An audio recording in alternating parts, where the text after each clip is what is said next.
Permetezési menetrend, permetezési naptár. Létezik ilyesmi? Érdemes követni egy előre megadott dátumsort. Hatásos lehet a szőlővédelembe? Szerintem van benne valami, de járjunk nyitott szemmel, figyeljük az aktuális időjárási körülményeket, sőt, figyeljük a természeti adottságokat, hiszen itt Közép-Magyarországon már elvirágzott a preobrezsénye, Márta-derecskén még csak most kezd. Úgyhogy ha ezeket figyelembe vesszük, ha követik ezt a menetrendet, nagy valószínűséggel megvédhetjük a szőlőt a gombabetegségektől, egészséges szép fülkéink lesznek. Ezek a dátumok az idei évre aktuálisak. A 2021-es tavalyi év 2 hét csúszásban volt, ezért a mostani dátumok a tavalyi évre már nem lennének tökéletesek. Csúsztatni kellene, figyelni a szőlő aktuális állapotát. Az első permetezés egy lemosó permetezés március 25-e környékén. Ezt egyszerűen lemosószerekkel végezhetjük, hogy jól ledolgozzuk a szőlőnek a vesszőit, a téli áttelelő alakokat a gombánál kimossuk, rügy alá befészkel a lisztharmat, jó átmossuk, réz, kén, olajos szerek, Vegasol RS, Nevikén, olajos rézkén, sok ilyet lehet kapni gazdaboltokba, interneten is lehet rendelni. Ezeket ajánlom. A második permetezés május 1-én.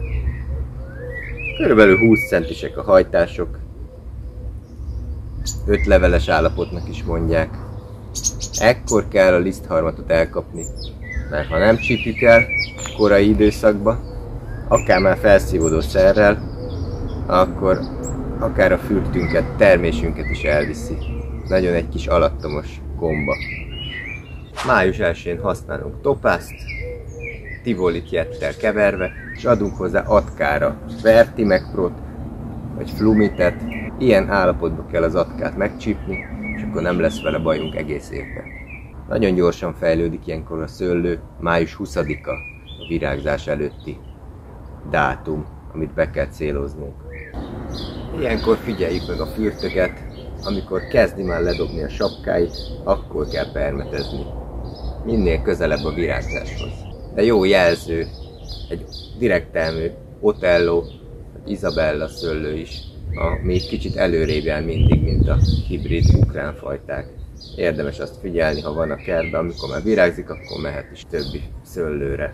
Mit használunk ebbe az időszakban? Mivel bevontak sok jó szert, Ridomil Goldot, Acrobatot, Falcont, ezeket már nem tudjuk használni. De helyette van Armetil C, ami hasonlít a Ridomil Gold Plushoz. Úgyhogy peronoszpórára Armetil C-t használok, lisztharmatra topászt és tivolitjetet, de aki be tudja szerezni, neki ajánlom helyette a Cercadist, ami egy erősebb felszívódószer, vagy a Luna Experience-t, ami szintén nagyon jó szer. Kérdés, hogy be tudjuk-e szerezni. Június 12-e elvirágzott a szőlő, szépen kezdenek fejlődni a bogyók. Itt az ideje a következő permetezésnek. Nagyon esős időjárás volt mostanában, jégeső is volt, úgyhogy minél hamarabb ki kell használni ezt a kis száraz időt, permetezni kell. Mit használunk ilyenkor?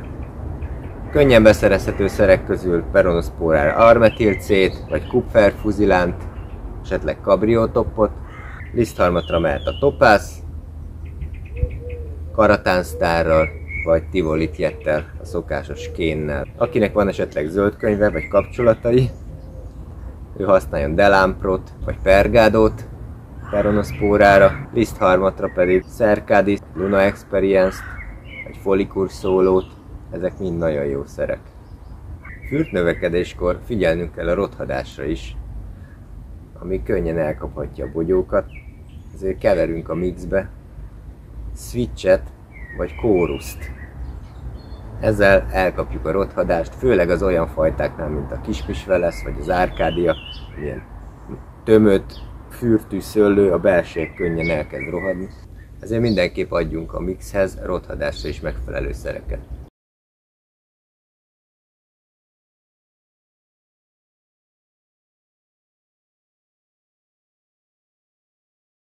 Júliusban már vannak olyan szőlők, amit lehet kóstolgatni, ezért kerüljük a felszívódó és hosszú hatásfokú szereket. A kéné, a rézé a főszerep. Július 1-e, Tivolitjet, Cumulus, és hozzá réz, champignon. Ezzel ledolgozzuk a szőlőt. Ha ennek ellenére nem sikerült a lisztharmatot elkapnunk, látszódnak a vesszőn a fekete kis pontok, akkor szület után szoktak még egy lomblefúvás, lombpermetezés beiktatni, kénnel vagy olajos kénnel a lombot, amíg van rajta levél, jól ledolgozni, október eleje. Az utolsó permetezés, egy szokásos lemosó permetezés, november 1-e körül próbáljuk azért 10 fok körüli hőmérsékletet elcsípni, ne legyen sokkal hidegebb, mert az olajos rézkén, Vegasol RS, nevikén, szokásos lemosószerek. Úgy gondolom, ha ezt a menetrendet, ezt a naptári rendszert követjük, igazítva az időjáráshoz, természeti adottságokhoz, 1-2 hét csúszással, nagy valószínűséggel szép termésünk lesz, és sikerül megvédeni a szőlőt a betegségekkel szembe. Nem beszéltem a fekete rothadásról, de figyelni kell a szőlőt. Az armetilcében van réz, úgyhogy a fekete rothadásra szoktak ajánlani rezesszereket, vagy dinalit be lehet iktatni. Figyeljük a szőlőt, és szép egészséges fürtöket kívánok. Viszontlátásra!